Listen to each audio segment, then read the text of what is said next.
much for coming out to the Fearless Online Entrepreneurs. We're excited to have you here with us today. I have with you, I'll introduce myself first. My name is Rachel Kelly, and I also have with us Deborah Barton Burton, Diane Klein, Jody Malley, Lorraine Scotto Blake, and Sharon Sutherland, who is the representative for her husband Lucky in their business. And so we are all building online businesses, and we love coming here together, encouraging each other, empowering each other, and masterminding to help one another to build our entrepreneurial businesses. If you are looking for entrepreneurs to hang out with, people to actually mastermind with, we want to encourage you to go over to Fearless Online Entrepreneurs, the Facebook group. Join us, connect with us so that we can help you to reach your goals and your dreams. Today we're going to be masterminding out of the book Success Principles by Jack Canfield, and we are starting out on page number, I don't know what's 168, and it's talking about keeping a score. Are you keeping score of what you want more of? Oftentimes we keep scores. We keep scores of, the good, the bad, but we want you to focus on the things that you want more of, and we're going to talk about and mastermind on how you can do that. So today I'm going to move out of the way, and I'm going to introduce you our host for today, and that is none other than our wonderful, awesome leader, Jody Malley. Jody, I'm going to just go ahead and turn it over to you, and just want to say thank you again for leading the Hangout for today. Thanks. I'm from Quesnel, British Columbia, up here in Canada, and I am a mom of 6, and I'm really enjoying being part of this group where we can mastermind together. So we're going to go and start the reading at Keep Score for Success. Again, that was on page number, let me just check here, 168. Remember when you were growing up and your mom or dad measured you every few months and kept track of your height on the wall near the pantry door? It was something visible that let you know where you stood in relation to the past and to your future goal, which was usually to be as tall as your mom or dad. It let you know you were making progress. It encouraged you to eat right and drink your milk to keep growing. Well, successful people keep the same kind of measurements. They keep score of exciting progress, positive behavior, financial gain, anything they want more of. In the groundbreaking book, The Game of Work, Charles Kundrat says that scorekeeping stimulates us to create more of the positive outcomes we're keeping track of. It actually reinforces the behavior that created these outcomes in the first place. Think about it. Your natural inclination is always to improve your score.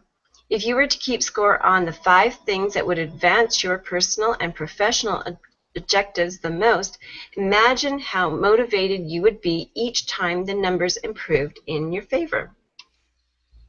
Measure what you want, not what you don't want. That's really good advice. We learned early in life that it's valuable to count what's valuable. We count the number of times we skip the rope, the number of jacks we pick up, the number of marbles we collect, the number of base hits we get in Little League, and the number of boxes of Girl Scout cookies we sell. Batting averages in baseball tell us the number of times we hit the ball, not the percentage of times we didn't. We keep score mostly of what is good, because that is what we want more of.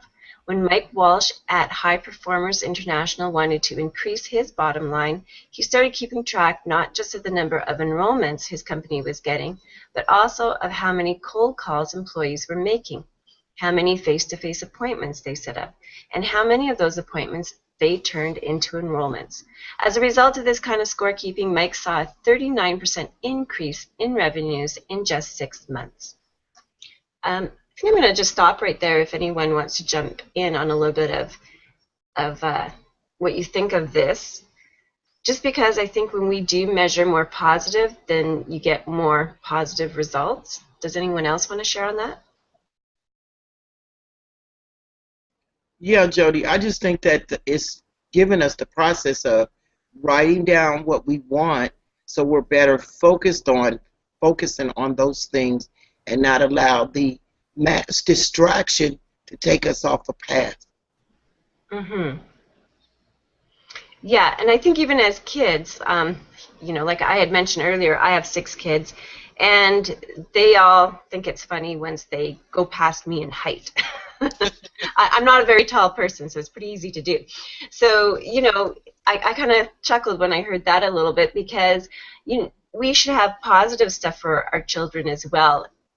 Growing healthy.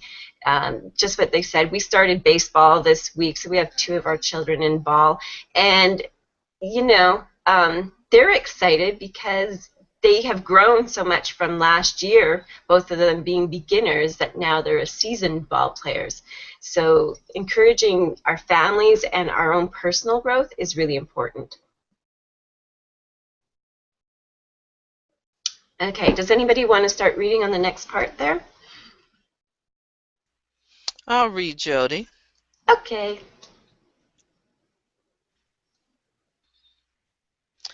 Um, rem okay, remember when you were growing up? That's where we started. We're on not just Oh, for okay. business owners.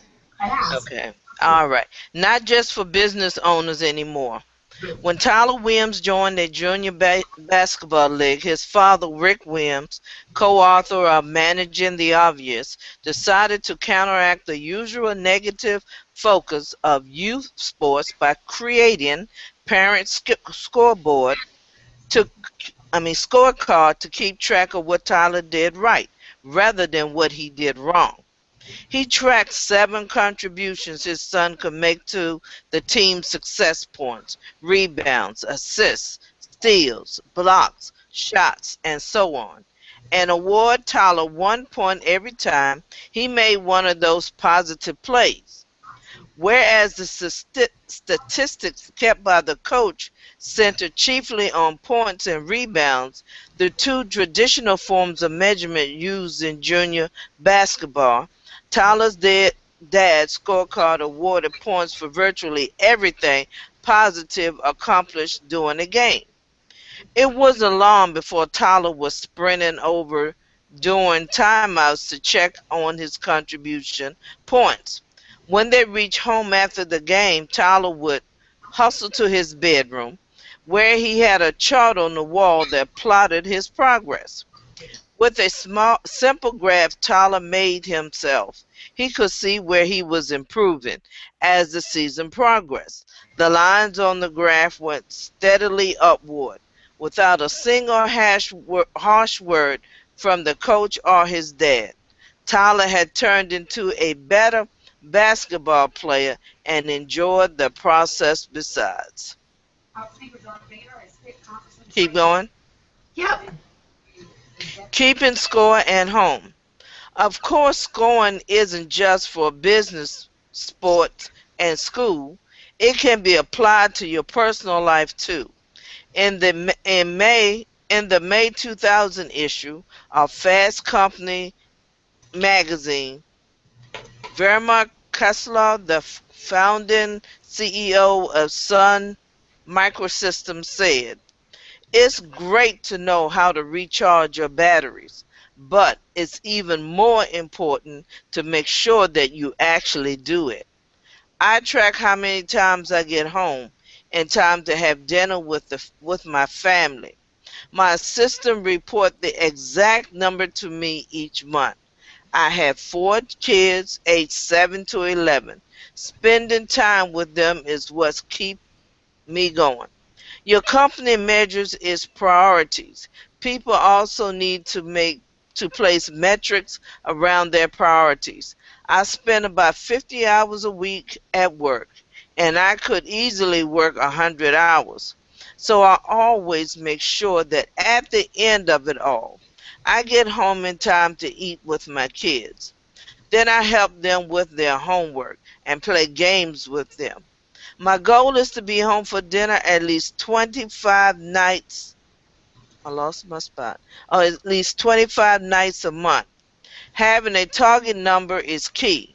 I know people in my business who are lucky if they make it home 5 nights a month. I don't think that I'm any less productive than those people. Start keeping scores tonight. Decide whether you need to keep score in order to manifest your vision and achieve your goals. Make sure to keep score in all the areas of your life: financially, professionally, school, recreation and fun time, health and fitness, family and other relationships, personal projects, and contributions to others. Post your scores where you and any other playing the game can easily see them. Oh, that's good. Um, I was actually raised in a Christian school, and we had um, everybody in the whole school could actually see your progress. We had it in front of us, but we'd have a little scoring chart. So when we finished an item, whether it was in math or reading, science, or social studies, we'd get a star in different colors for each of those. So it was pretty easy to go around the room and see the progress that everyone in the room was making. And I think that in today, even for people in both their personal and for children, I don't think people are keeping score as much as they used to and really tracking the progress. And I know with me and my accountability partner, Diane, there's sometimes where I think, oh, like I didn't do as much as what I hoped, and you get down on yourself a little bit until I look back at our notes and that we're both helping each other and realize, wow, we did do a lot of work. And, you know, keeping score or keeping track of where you're at, you can look back and see your progress, which is so much more rewarding. You know, Jody, I agree with you.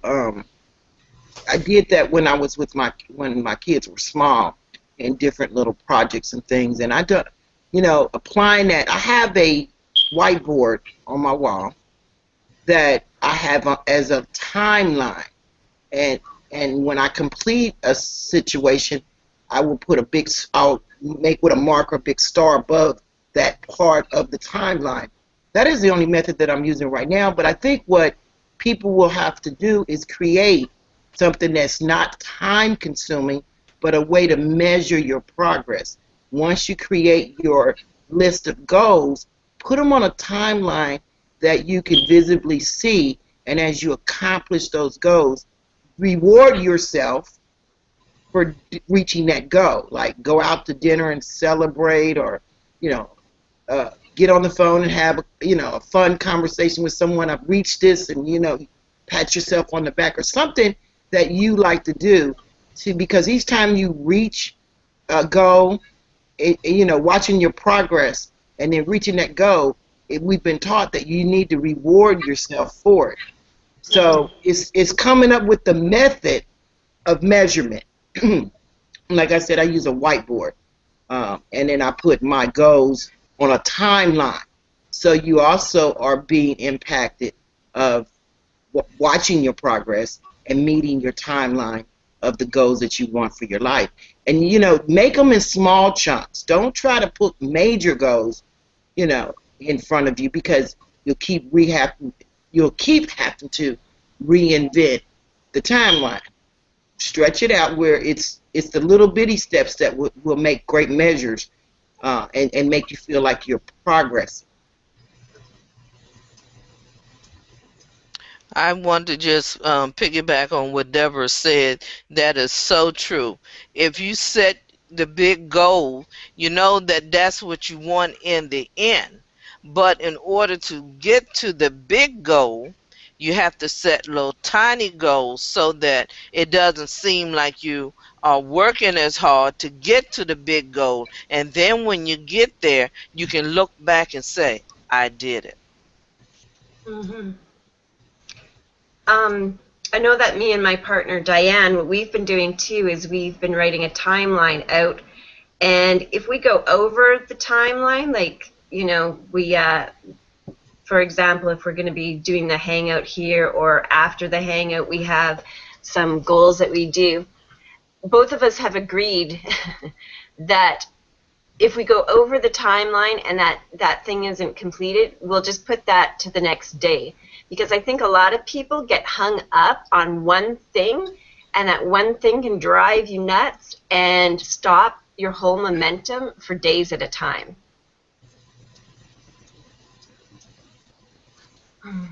Does anyone else want to share on here? We haven't heard from Rachel or Diane or Lorraine yet. And a new face, Eloise. Hello. Hi. Did anyone want to share on this about what they've been using to, what kind of timelines and what's helping them and rewarding them? Hey, Jody, I'll come out for a minute here.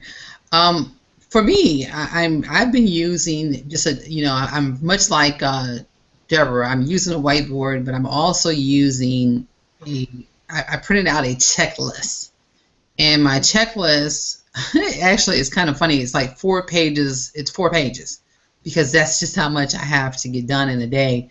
And what I'm finding is that I'll get down to the second, like the third page, and I'm like looking and like, okay, I didn't accomplish any of that. And instead of beating myself up, like you said, I get up the next day and I pick up where I left off at. And no, I'm not getting, there's a lot of things that I want to get done. I have big dreams, I have big goals, but I still have responsibility of family, children, so I need to take out the time for those things as well. So I like the, going through, and then what you don't finish, just put it up and pick it up next day.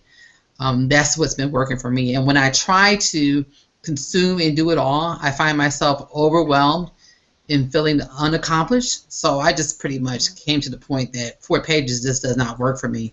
I'll split it up, and today I'll do this one, and tomorrow I'll do that one. It's been my easy way to get out of it. Yeah, for sure. And especially as because most of us in this group are leaders of our own groups and stuff too. And I find, especially being a leader, that you keep tagging on extra, tagging on more. And sometimes being a little bit more simplistic is what really gets you better results. and just focusing on one thing at a time. If you have a half an hour set out for a task, then take the half hour. And I find that your brain keeps working. Even after, if you haven't finished that task completely, the next day the answer will just kind of show up quicker for you, because you might not be focused on that task still, but your brain is still thinking about it, and your brain is coming up with the answers that you need. Or I even find emails. I'll go into my email looking for a specific thing, like I need help on, doing something, and I'll look through my emails and see who has the solution for me, so I'll read on that.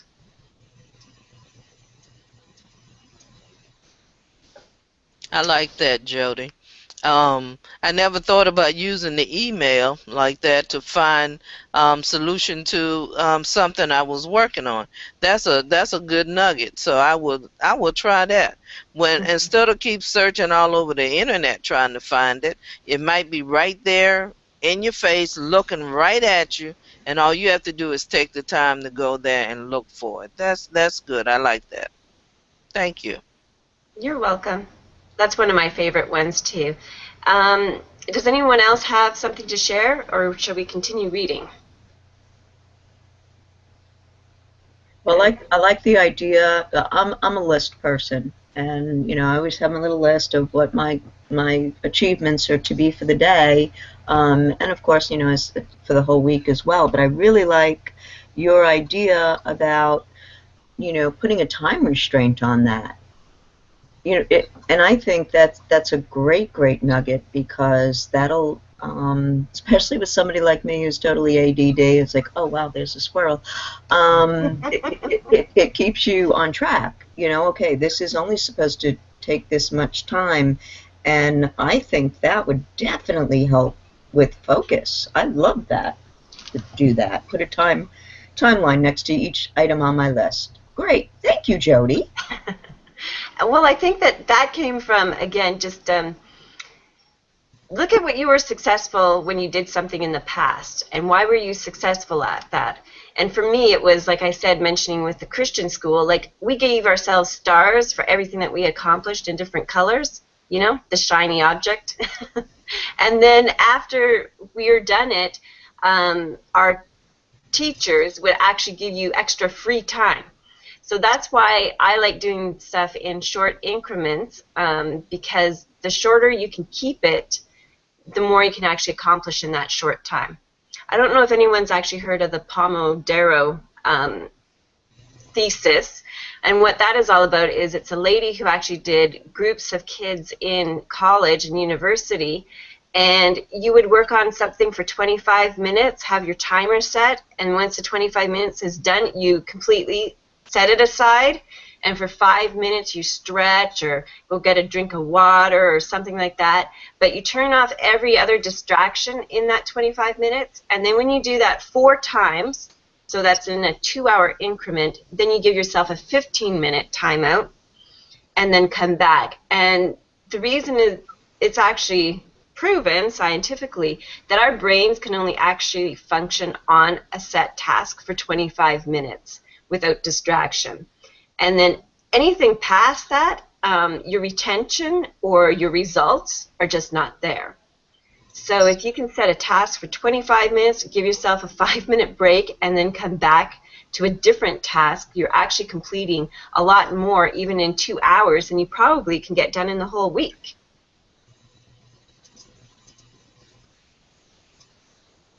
Okay, let's go on then. We have a couple more minutes here, so let's go on and continue into the reading into the next part. Does anyone want to pick up their rerun? 172.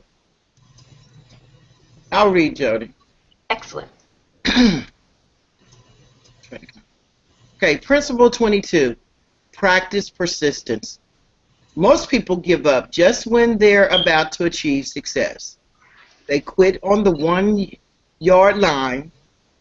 They give up at the last minute of the game, 1 foot from a winning touchdown. H. Ross Perot, American billionaire and former U.S. presidential candidate. Persistence is probably the single most common quality of high achievers. They simply refuse to give up. The longer you hang in there, the greater the chance that something will happen in your favor. No matter how hard it seems, the longer you persist, the more likely your success. It's not always going to be easy. Sometimes you are going to have to persist in the face of obstacles, unseen obstacles that no amount of planning or forethought could have predicted. Sometimes you'll encounter what seems like overwhelming odds, and sometimes the universe will test your commitment to the goal you're pursuing. Wow, do I know that one? The going may be hard, requiring you to refuse to give up while you learn new lessons, develop new parts of yourself, and make difficult decisions. History has demonstrated that the most notable winners usually encounter heartbreaking obstacles before they triumph. They won because they refused to become discouraged by their defeats. B.C. Forbes, founder of Forbes magazine. Hugh Pinero, chief executive at XM Satellite Radio, is an example of commitment and perseverance in the corporate sector. After 2 years recruiting investors ranging from General Motors and Hughes Electronics to DirecTV and Clear Channel Communications, Pinero dreamed of becoming the world's largest subscription radio service, nearly collapsed at the last minute when investors threatened to back out if an acceptable deal wasn't struck by midnight, June 6, 2001. After exhausting negotiations and shuttle diplomacy, Pinero and his chairman of the board, Gary Parson, secured commitments of $225 million just minutes before the deadline. Less than a year later, the launch of one of XM's $200 million satellites was aborted just 11 seconds before liftoff. When an engineer misread a message on the computer screen, forcing the company to wait for the next available launch date 2 months later. Wow. Still, Pinero persevered and finally scheduled the debut of XM Radio's 101 channels of programming for September 12, 2001. But when terrorists attacked the World Trade Center on the morning of September 11th, Just a day prior to the scheduled debut, Panera was forced to cancel the satellite's launch party and put XM's inauguration TV ad featuring a rap star rocketing past a group of towering skyscrapers. Panera's team, too far. Panero's team urged him to postpone the company's launch for another year. Yet, in the end, Panero held fast to his dream and debuted the service just 2 weeks later. Today, through all the setbacks and delays, most of which make our own daily difficulties, pale by comparison, XM dominates the satellite radio business with more than 1.7 million subscribers paying every month to enjoy 68 channels of commercial-free music plus 33 channels of premier sports, talk, comedy, children's, and entertaining programming, and traffic and weather information. And stock prices have risen from the original price of $12 to $25 a share. Wow. That's wild. That's powerful, because I can see where, and that's a major accomplishment and goal to focus on, is to put a satellite out in space so he could run his company. You know, that is definitely a universal global company. And XM radio is a very fine radio. You know, a lot of people think radio's shifted to what's online, but a lot of the stuff that XM does comes through the internet too. Yeah. So, you know, I had never known the story till now that I just read it. That was some powerful persistence, considering he went through, especially with 9/11 being one day before his launch of the satellite. Mm-hmm. You know, And how long he had to wait, too, for it to kind of the dream come true. And talk about persistence, you know, if you kind of add that up, he probably had a couple of years where it kept getting postponed, and I'm sure that people who invested in that were getting a little antsy, too.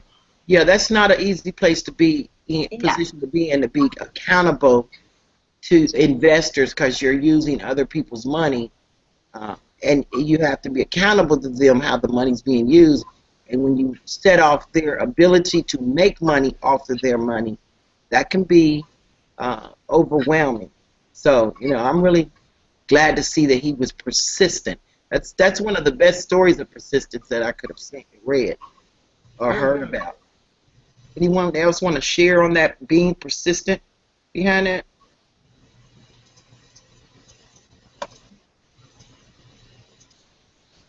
Okay, I'll just wait a couple minutes here while you guys unmute yourselves to chime in here. But yeah, you know, there are so many times that we aren't as persistent in something, or looking always at that goal. My littlest guy, he's 11, and like I said, we just started baseball and stuff, and I told him Babe Ruth's story, where he actually had more strikeouts than he had, you know, home runs, and yet I don't think anyone still passed his home run status of what he accomplished in his lifetime. And I explained that to my son. You know, there's a lot of times that you'll strike out, but getting that home run is worth it. And it's the same thing in anything that you choose to do. Being persistent at it and just honing your skills each and every time just a little bit more will get you closer to that end goal. You just got to start. Yeah, you know, Jody, you're absolutely right. And I truly believe that once you're focused on what is important to you, and that's the key point, the persistence will come easier. I know it is for me when I have a passion for something, and I'm not focused on all the other perimeters that can guide it. I stay focused, and those little baby steps eventually it'll show up. Yeah. I truly believe that everything that we're learning here is about defining what's important to you and trailing your own path. And then the idea of persistence, um, you won't allow anything to get in your way. You won't allow anything, or you'll know how to get around, go under, go through those obstacles. Because a lot of stuff, I believe, comes into our life to see how bad we want it. Mm-hmm. You know, and is that goal really your goal, or are you mirroring someone else? If Yeah. the goal is for you, truly what you want, the universe will open doors and help you, you know, get there through your persistence. And persistence, um, to me, is picking up all the information that you need to help you do it smarter. Uh, you know, sometimes the obstacles are there to help you see you're doing it the hard way. It is an easier way to do it. Um, and a lot of people, unfortunately, are not big advocates of, they want to circumvent the system or the process. Um, and as we've learned here, you can't. It's all part of the walk. The work is part of the walk. And Yeah. you've got to make up in your mind to, you know, I think about um, the video that Anthony Robbins had with Frank Kearns. And what he was basically saying, their question to Anthony Robbins was, why is it people buying our product but they're not applying it? And as he said in the video, it's we leave high school or college thinking our learning process is over, where actually it just began. Mm-hmm. You got the book sense, but now you got to go apply it. So now you got to get the life experience of what you just learned, because you can't be just all one.